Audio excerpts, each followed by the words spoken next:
Gym लगाने में 15 लाख रुपए खर्च हो गए। अब मैं कमाई को कैसे कैलकुलेट करूं और कितने दिनों में मैं ये 15 लाख अपने वापस ले सकता हूं अर्न करके, ये कैलकुलेशन कैसे होगी। So hello friends, welcome to kingdom of fitness. आज का टॉपिक है कि रिटर्न ओवर इन्वेस्टमेंट कैसे कैलकुलेट करें, यानी जितना आपने जिम लगाने में खर्च कर दिया है और उसमें कितनी आमदनी होगी तो आपके ये पैसे रिटर्न हो जाएंगे और प्रॉफिट कैसे कैलकुलेट होगा, इसका पूरा फॉर्मूला मैं आपको देने वाला हूं।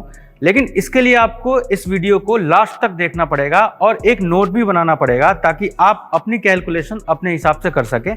मैं बस फॉर्मूला बताऊंगा और एग्जांपल्स भी दूंगा आपको ताकि आपको सहूलियत हो कैलकुलेट करने में। देखिए, आरओआई निकालने का बहुत ही सिंपल फॉर्मूला है, net profit divided by investment cost into 100। अब ये सुनने में आपको लग रहा होगा कि ये कैसे निकालूंगा मैं, तो बिल्कुल घबराइए मत। इसलिए मैंने कहा लास्ट तक वीडियो देखोगे आप तो पूरा क्लियर हो जाएगा। इसको एग्जाम्पल समझते हैं, बहुत डीप डाउन करके समझते हैं। 5 स्टेप्स में आपको ये समझाने वाला हूं मैं। सो स्टेप नंबर 1 है, आपको अपना पूरा इन्वेस्टमेंट कॉस्ट निकालना है। अब इन्वेस्टमेंट कॉस्ट में अलग अलग चीजें आती हैं, जबकि पहले नंबर पे एक चीज आती है आपका इक्विपमेंट का कॉस्ट। आपने जिम के इक्विपमेंट जो खरीदे हैं वो कितने लाख का आया है। उसके बाद आपकी कॉस्ट जो आएगी वो इंटीरियर का कॉस्ट आएगा, टोटल इंटीरियर में कितना कॉस्ट आया है वो लिखना है आपको। उसके बाद जो तीसरा कॉस्ट आता है वो आता है, अगर आपने प्रॉपर्टी रेंट पे ली है तो रेंट पे कुछ एडवांस पैसा जाता है, वो कॉस्ट। सपोज कीजिए आपने 50,000 या लाख रुपए या 2 लाख रुपए एडवांस दिया हुआ है ओनर को, जो लैंड ओनर है उनको, तो उसका कॉस्ट। ये 3 कॉस्ट हो गए। और चौथा कॉस्ट आपको नहीं भूलना है, जो भी छोटे मोटे खर्चे हुए हैं, लाइक आपने किसी वेंडर के पास गए हो आप और वहां जाने आने में आपका खर्च हो गया। सपोज करो आप लखनऊ से हो और आप मुंबई गए हो किसी काम के लिए, जिम के ही काम के लिए, या तो मशीन देखने गए या फिर आप इंटीरियर के सिलसिले में गए या अलग अलग वेंडर्स के पास जाके अपने कंपैरिजन के लिए, प्राइस कंपैरिजन के लिए गए, तो उसमें आपका पर्सनल कॉस्ट आता है। वो आया तो जिम के लिए है, तो वो भी कॉस्ट आपको लिखना है। इन सबको ऐड करने के बाद जो आपकी कॉस्ट आएगी वो आ गई आपकी टोटल इन्वेस्टमेंट कॉस्ट। अब मैं ये एक एग्जाम्पल के तौर पर आपको फिगर देता हूँ। सपोज कीजिए आपको टोटल खर्च जो आया वो 15 लाख रुपए है, ये जस्ट एग्जाम्पल है, तो 15 लाख आपकी इन्वेस्टमेंट कॉस्ट हो गई। स्टेप नंबर 2 की बात करते हैं, जो कि है मंथली रिवेन्यू, यानी मंथ में आपने सर्विसेज कितने का बेचा, वो कैसे कैलकुलेट करेंगे। उसमें अलग अलग सर्विसेज जो आप बेचते हो उसमें कितना रेवेन्यू जनरेट हो रहा है। लाइक सबसे पहला है फीस। सपोज करो आपके जिम में 100 मेंबर्स आ रहे हैं और आपकी जिम की मंथली फीस जो है 1000 रुपीज है, तो आपकी फीस से जो मंथली रेवेन्यू जनरेट हुई वो हुई 1 लाख रुपए की। तो एक तो ये आ गया। दूसरा, सपोज करो आपने सप्लीमेंट भी रखा हुआ है और सप्लीमेंट बेच रहे हो। अब उसमें जो रिवेन्यू जनरेट हुई आपको सप्लीमेंट्स बेच के, वो सपोज करो आप 50,000 के बेचा आपने, तो वो 50,000 एड ऑन हो गए। अब कुछ लोग इस पे कहेंगे कि 50,000 नहीं बिकता। आप जो भी सर्विसेज बेचते हो वो बिकता है, बस आपको एक पहल करनी पड़ेगी और मैं ये आपको एग्जांपल दे रहा हूँ। तो 50,000 रुपए की आपने सप्लीमेंट बेची, 10,000 आपने पीटी के लिए बेचा, जो आप पर्सनल ट्रेनिंग देते हैं, उसमें सपोज करो आप 10,000 की रिवेन्यू उससे जनरेट करो। अब 1,50,000 और 10,000 टोटल आपकी रिवेन्यू 1,60,000 रुपए हो गई। तो मंथ में आपने जो रिवेन्यू जनरेट करी, यानी ये प्रॉफिट नहीं है, ये रिवेन्यू है, तो जो आपने अर्निंग करी है रिवेन्यू वो 1,60,000 हो गई। अब 15 लाख रुपए आपका टोटल इन्वेस्टमेंट हो गया और 1,60,000 रुपए आपने मंथली रेवेन्यू जनरेट किया है। तो ये एक हम फिक्स करके चलते हैं कि 1,60,000 रुपए मेरी ये अर्निंग हो रही है मंथ की।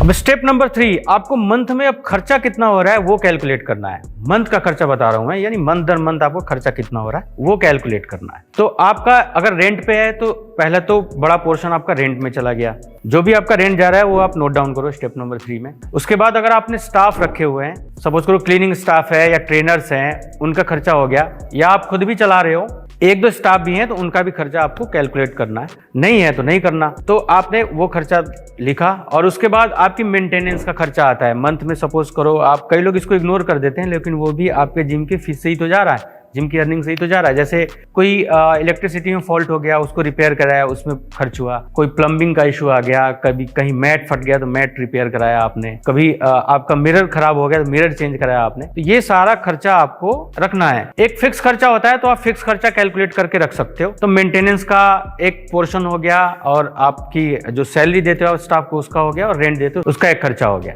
तो आप कैलकुलेट करोगे तो मैं मान के चलता हूं कि 70,000 रुपए का आपका मंथली खर्चा हो गया। तो मंथली खर्चा आपका 70,000 का है और 1,60,000 की आपकी रेवेन्यू है। इस 70,000 में आप इलेक्ट्रिसिटी बिल भी इंक्लूड कर लो, क्योंकि वो भी एक खर्चा है आपको। तो जो मैंने फिक्स खर्चा बताया आपको तो इसमें आपको टोटल खर्चा मैं मान के चलता हूँ 70,000 का है, 1,60,000 की रिवेन्यू है। अब जो आपकी नेट प्रॉफिट मंथ की आ रही है वो 1,60,000 यानी 1,60,000 माइनस 70,000 यानी 70,000 को जो आपका मंथली खर्चा हुआ, तो अब टोटल आया ये निकल के 90,000। तो नेट प्रॉफिट जो आपका मंथली हुआ वो 90,000 का हुआ। तो ये आपको नोट डाउन करना है कि आपके कैलकुलेशन के हिसाब से आपका नेट प्रॉफिट मंथ का इतना रुपए हुआ। अब स्टेप नंबर 4 पे आते हैं। अब मेरा एनुअल नेट प्रॉफिट कितना है, ये तो एक महीने का हमने निकाला, अब एनुअल निकालना है, यानी अब एक साल में 12 मंथ होते हैं और एक मंथ का आपने कैलकुलेट कर लिया। तो एक मंथ का हमने एग्जाम्पल लिया था 90,000 का, तो 90,000 इंटू 12, अब ये 10,80,000 रुपए होते हैं। तो यानी एक साल में जो नेट प्रॉफिट किया आपने वो 10,80,000 रुपए हुए, जबकि इन्वेस्टमेंट हमारा 15 लाख का हुआ था। तो 10,80,000 आपका एक फिगर निकल के आ गया कि ये हमारा एनुअल नेट प्रॉफिट है। स्टेप नंबर 5 आ गया है, जो कि फाइनल स्टेप है और यहीं पे आपको फोकस करना है, यही कैलकुलेशन निकल के आएगी आपको कि जब आप अब ROI निकालेंगे तो आपका net profit annual divided by आपका टोटल इन्वेस्टमेंट इनटू 100, यानी गुणा करना आपको 100 से। अब जो एग्जांपल दिया है मैंने आपको उसमें 10,80,000 डिवाइडेड बाई 15 लाख जो इन्वेस्टमेंट था हमारा इनटू 100, अब ये निकल के आएगा आपको 72%, ये परसेंट में निकल के आएगा आपको, यानी एक साल में मैंने अपनी लागत का 72% कवर कर लिया है। अभी प्रॉफिट नहीं किया, जो इन्वेस्टमेंट है उस पर टोटल प्रॉफिट नहीं किया, ये ROI है,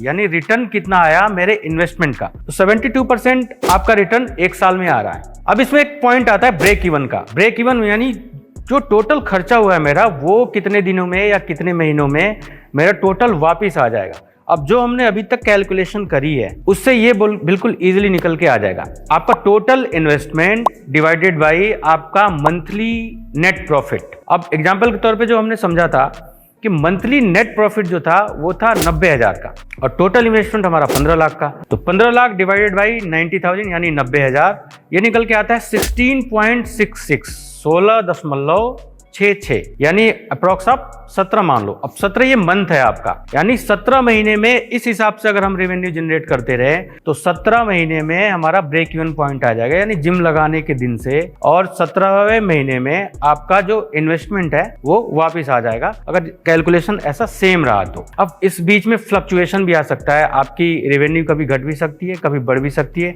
कभी मेंटेनेंस का खर्चा भी बढ़ सकता है, तो आप 2 से 3 महीने ऊपर नीचे लेके चल सकते हैं मार्जिन के तौर पे, यानी 20 महीने आप मान लो कि कुछ ऊपर नीचे भी हुआ तो 20 महीने में आपका टोटल ROI वापस आ जाएगा। अब इसमें एक एक्सपर्ट की राय देख लो कि अब आपको अगर चाहिए कि मैं जल्द से जल्द ब्रेक इवन पॉइंट अचीव कर लूं, यानी जल्द से जल्द रिकवर कर लूं अपने इन्वेस्टमेंट को, अब इसमें एक ही चीज पे फोकस करना है आपको, वो है मंथली रिवेन्यू, यानी मंथली रिवेन्यू मैं कैसे बढ़ाऊं। इस पे एक मैंने वीडियो बना रखा है प्रॉपर, कैसे अपनी जो अभी करंट आपकी मंथली रिवेन्यू है उसको कैसे इंक्रीज किया जा सकता है। डिस्क्रिप्शन में मैं लिंक दे दूंगा वीडियो का, आप जाके जरूर देखना, उस पे आपको फोकस करना है, तो आपका ब्रेक इवन पॉइंट बहुत जल्दी अचीव हो जाएगा। तो कैलकुलेशन अगर आप नहीं रखोगे जिम का, तो हो सकता है आप उस एरिया में फोकस ना करो जहां जरूरत है और किसी अलग डायरेक्शन में आप फोकस करो, इसमें आपको बहुत नुकसान हो सकता है। तो कैलकुलेशन आप कॉपी पे एक एक चीज लिख के रखिए और अब आज से ही कैलकुलेशन शुरू कर दीजिए आप कि ऐसे कैलकुलेट करके मैं कैसे रेवेन्यू बढ़ा सकता हूं और कहां पे मैं लैग कर रहा हूं और कितने महीनों में या कितने सालों में मैं ब्रेक इवन पॉइंट पे पहुंच जाऊंगा। तो आशा करता हूं ये वीडियो आपको अच्छा लगा होगा। चैनल पे इस तरीके के वीडियोस बहुत सारे हैं जो कि आपको नॉलेज प्रोवाइड करेंगे, आपको कुछ हिडन बातें बताई गई हैं जिम बिजनेस के रिगार्डिंग, तो आप जरूर विजिट करें अदर वीडियोस पे और वीडियो को पूरा देखें। और अगर आपको ये वीडियो अच्छा लगा तो लाइक करें, चैनल को सब्सक्राइब जरूर कर लें। और मेरी कंपनी किंगडम ऑफ फिटनेस नाम से तो कमर्शियल जिम इक्विपमेंट सप्लाई करते हैं हम लोग ऑल ओवर इंडिया। डिस्क्रिप्शन में कॉन्टैक्ट लिंक दिया हुआ है, अगर आपको प्राइस डिटेल चाहिए, इक्विपमेंट की स्पेसिफिकेशन और सारी डिटेल चाहिए तो डायरेक्ट कॉन्टैक्ट करके और पूरी इंफॉर्मेशन प्राप्त कर सकते हैं। Thank you so much.